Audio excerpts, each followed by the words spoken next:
Hello दोस्तों, कैसे हैं आप सभी। उम्मीद है आप सभी कुशल होंगे। मैं LC Sharma academy YouTube channel पर आपका स्वागत करता हूं। तो दोस्तों, आज के इस वीडियो में हम क्लास 12 की इंग्लिश की बुक फ्लेमिंगो के पोइट्री के सेक्शन के हम पोएम 2 लेते हैं, an elementary school in a slum, जिसके राइटर हैं स्टीफन स्पेंडर। तो चलिए वीडियो को शुरू करते हैं। Poem 2, an elementary school classroom in a slum. Slum का मतलब गंदी बस्ती, क्लासरूम मीन्स कक्षा, एन एलिमेंट्री मीन्स एक प्राथमिक और स्कूल मीन्स विद्यालय। An elementary school classroom in a slum यानी एक गंदी बस्ती में एक प्राथमिक विद्यालय का कक्ष, जिसके राइटर हैं स्टीफन स्पेंडर। डिटेल्ड एनालिसिस यानी विस्तृत व्याख्या ऑफ द पोएम, कविता की। तो detailed analysis of the poem, कविता की विस्तृत व्याख्या। इन दिस पोएम, इस कविता में the poet voices his concern for children. Voices means expresses यानी व्यक्त करता है। The poet voices his concern, अपनी चिंता, फॉर चिल्ड्रन, उन बच्चों के लिए। तो in this poem the poet voices his concern for children, इस कविता में कवि उन बच्चों के लिए अपनी चिंता व्यक्त करता है who live all their lives, who live जो कि रहते हैं, ऑल देयर लाइफ अपने पूरे जीवन भर, इन स्लम्स गंदी बस्तियों में। Who live all their life in slums, जो कि पूरे जीवन गंदी बस्तियों में रहते हैं। एंड हैव नो अपॉर्चुनिटी, और कोई अवसर नहीं होता है, टू एन्जॉय आनंद लेने का, द रियल ब्लेसिंग्स यानी वास्तविक खुशियों की, ऑफ लाइफ में जीवन की। And have no opportunity to enjoy the real blessings of life, और उनके पास वास्तविक जीवन की खुशियों का आनंद लेने का कोई अवसर नहीं होता है। द पोइट सीज यानी कवि देखता है, सम चिल्ड्रन कुछ बच्चों को, sitting in a class school classroom जो कि एक विद्यालय की कक्षा में बैठे हुए हैं, इन आ स्लम एक गंदी बस्ती में। तो the poet sees some children sitting in a classroom in a slum यानी कभी एक गंदी बस्ती के एक विद्यालय की कक्षा में बच्चों को बैठे हुए देखता है।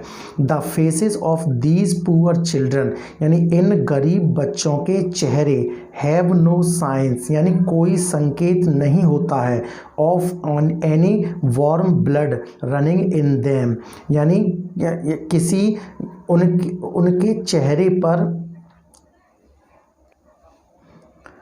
The faces of these poor children have no science यानी इन गरीब बच्चों के चेहरे पर कोई निशान यानी कोई संकेत नहीं है, of any warm blood running in them जिससे पता चले कि इनके शरीर में गर्म खून बह रहा है। दे आर ऑल पेल यानी ये सभी एंड लुक लाइफलेस यानी ये सभी, पेल का मतलब होता है जड़हीन यानी पीले यानी ढीले ढाले, एंड लुक लाइफलेस और निर्जीव प्रतीत होते हैं। तो they are all pale and look lifeless यानी ये सभी बच्चे ढीले पड़े हुए और निर्जीव प्रतीत होते हैं। The untidy hair hanging around their pale faces यानी अनटाइडी हेयर यानी ऊबड़ खाबड़ बाल, हैंगिंग लटके हुए हैं, अराउंड देयर पेल फेसेस यानी इनके पीले जर्द पड़े चेहरे के चारों ओर या चेहरे पर। लुक्स लाइक रूटलेस वीड्स जो के जड़हीन घास पात वाले प्रतीत होते हैं। There is a tall girl with her head weighed down यानी एक लंबी लड़की जो कि अपने सिर को झुकाए हुए बैठी है। देयर इज अ बॉय एक लड़का है, हु लुक्स एज थिन जो कि इतना पतला दिखता है, एज पेपर जितना कि कागज होता है, and has small terrified eyes और इतनी छोटी टेरिफाइड आइज डरावनी आंखें हैं, like those of a rat जैसे कि चूहों की तरह। आ बॉय एक लड़का, विद ट्विस्टेड बोन्स यानी मुड़ी हुई हड्डियों वाला, is reading out his lesson from his desk जो कि अपनी डेस्क से अपने अध्याय को पढ़ रहा है। He has swollen joints, swollen का मतलब सूजे हुए, जॉइंट्स मीन्स जोड़। ही हैज swollen joints यानी उसके सूजे हुए जोड़ हैं, एज हिज फादर है जैसे कि उसके पिता के हैं। At the back of the dim classroom उस धुंधली कक्षा रूम में पीछे की तरफ there is a sweet little girl एक छोटी सी प्यारी सी बच्ची है।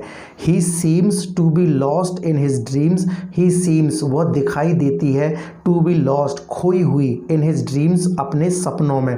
Of what games the squirrels play in their tree home यानी जैसे कि कोई गिलहरी अपने वृक्ष के घर में खेल में व्यस्त होती है, ऐसे ही ये छोटी लड़की स्वप्न में खोई हुई है। The walls of this classroom smell of sour cream यानी इस कक्षा की दीवारें, स्मेल मीन्स दुर्गंध आ रही है, ऑफ सॉर क्रीम मीन्स खट्टी आइसक्रीम की या खट्टी क्रीम की या बासी क्रीम की। The walls of this classroom smell of sour cream यानी इस कक्षा की दीवारों से या बासी क्रीम की दुर्गंध आ रही है। दे bear the names of those people of those यानी इस कक्षा रूम की दीवारों पर उनके नाम लिखे हुए हैं हु हैव गिवन डोनेशंस जिन्होंने के चंदा दिया है टू बिल्ड दिस क्लासरूम यानी इस क्लासरूम को बनाने के लिए। They have also the pictures यानी इन दीवारों पर तस्वीरें भी हैं ऑफ ए कैथेड्रल डोम यानी चर्च के गुंबद की, ऑफ शेक्सपियर्स बट यानी विलियम शेक्सपियर के धड़ की, ऑफ अ क्लाउडलेस डॉन यानी बादल रहित सुबह की, and of a flowery valley of Tyrol यानी टायरोल के फूलों वाली घाटी की। ये चित्र भी उन दीवारों पर मौजूद हैं। A big open map is also hanging on the wall यानी एक बड़ा खुला हुआ मानचित्र भी दीवार पर लटका हुआ है। इट शोज यह दर्शाता है ऑल द सीज यानी यह मानचित्र दर्शाता है ऑल द सीज सभी समुद्रों को, एंड लैंड सभी ज़मीनों को, दैट द वर्ल्ड हैज वो सभी समुद्र और ज़मीनें जो कि संसार में मौजूद है। बट द वर्ल्ड लेकिन दुनिया, that these poor children see is not this world of the map. But the world that these people children see लेकिन वह दुनिया जिस दुनिया को ये गरीब बेचारे बच्चे देखते हैं is not this world of the map यानी यह वह संसार नहीं है जो कि मानचित्र का है। इट इज़ द वर्ल्ड यह वह संसार है they see from the windows of their classroom जिस संसार को वह अपनी कक्षा की खिड़कियों से देखते हैं। इट इज़ अ वर्ल्ड यह वह संसार है दैट शोज देम जो कि उनको दिखाता है ओनली अ फॉगी स्ट्रीट केवल एक धुंधली गली, अंडर अ डल स्काई यानी धुंधले आसमान के नीचे। It is a world far from the worlds of rivers and caps यानी इन बच्चों की जो दुनिया है वो नदियों और अंतरीपों की दुनिया से काफ़ी दूर है। इट इज़ फार डिफरेंट यानी यह काफ़ी it is far different from the stars of worlds यानी यह सितारों की दुनिया से काफ़ी अलग है। Promised for them by the politicians यानी उन सितारों की दुनिया से जिसके बड़े बड़े वायदे राजनेताओं ने किए उनके लिए किए। द पोइट सेज दैट यानी कवि कहता है the pictures and maps hung on the walls of the classroom have no meaning for these poor children यानी इन गरीब बच्चों के लिए उन मानचित्रों का कोई भी मतलब नहीं है जो मानचित्र कक्षा रूम की दीवारों पर टंगे हुए हैं। They can only arouse in them temptations they can यानी ये मानचित्र ओनली अराउज यानी केवल पैदा करते हैं इन देम इन गरीब बच्चों में टेम्पटेशन मीन्स प्रलोभन या लालच। तो they can only arouse in them temptation यानी ये मानचित्र इन बच्चों में केवल लालच पैदा करते हैं। That will lead them to steal यानी एक ऐसा लालच जो कि उन्हें चोरी की तरफ धकेलता है। These children spend all their lives in homes that are no better than cramped holes. Cramped holes का मतलब होता है में तंग छिद्र these children spend all their lives in homes, यानी ये बच्चे ऐसे घरों में अपने संपूर्ण जीवन को व्यतीत करते हैं that are no better than cramped holes, यानी जो कि तंग छिद्रों से ज़्यादा बढ़िया नहीं होते। They are so weak and thin, यानी ये बच्चे इतने कमज़ोर और पतले हैं दैट के their bones can be clearly seen under their skin, कि इनकी हड्डियों को स्पष्ट तरीके से उनकी खाल के नीचे देखा जा सकता है, त्वचा के नीचे देखा जा सकता है। फॉर दीज चिल्ड्रन, इन बच्चों के लिए maps of the world have no meaning, इन बच्चों के लिए दुनिया के मानचित्रों का कोई भी मतलब नहीं है। In place of these maps, यानी इन मानचित्रों की जगह there should be pictures of slums as big as doom, यानी कि गंदी बस्तियों की तस्वीरें होनी चाहिए इतनी बड़ी कि जितना प्रलय होता है। The poet calls upon the school governors, यानी कवि जो स्कूल के गवर्नर्स हैं उनको बुलाता है या उनसे कहता है। इंस्पेक्टर्स, स्कूल के इंस्पेक्टरों से कहता है। एंड ऑल्सो द विजिटर्स, और उन आगंतुकों यानी आने वालों से कहता है। टू सच स्कूल्स, यानी ऐसे स्कूलों में आने वालों से कहता है to take these children out of the slums, कि इन बच्चों को इन गंदी बस्तियों से ले जाओ। They should take them out of these places, यानी इन बच्चों को इन स्थानों से ले जाना चाहिए।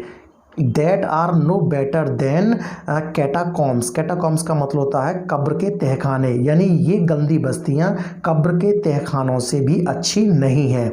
दे should take these poor children to places, यानी इन बच्चों को, इन गरीब बच्चों को उन स्थानों पर ले जाना चाहिए where they can play in the green field, जहाँ पर वे हरे मैदानों में खेल सकें। And on the golden sands, और जहाँ पर वह सुनहरी मिट्टी पर खेल सकें। They should be kept in places, यानी इन बच्चों को ऐसी जगहों पर रखना चाहिए where they can not only read from their books, जहाँ वे केवल अपनी किताबों से ही ना पढ़ें but also play among the trees, बल्कि वह वृक्षों के बीच में खेलें भी। द पोइट सेज दैट, कवि कहता है कि history belongs only to those nations, यानी इतिहास केवल उन राष्ट्रों का होता है where children can live freely, जहाँ पर बच्चे आज़ादी या स्वतंत्रता से रहते हैं। And enjoy all the blessing under the sun, और आसमान के नीचे जिंदगी की सभी खुशियों का आनंद लेते हैं। केवल ऐसे ही राष्ट्रों का इतिहास होता है। तो दोस्तों, ये था detailed analysis of this poem. ये पोयम है an elementary school classroom in a slum. Next video में हम इससे संबंधित यानी एक्सट्रैक्ट बेस्ड क्वेश्चंस का अध्ययन करेंगे। वीडियो पसंद आया तो वीडियो को लाइक करें, शेयर करें और LC Sharma academy YouTube channel को सब्सक्राइब करें। Thank you so much.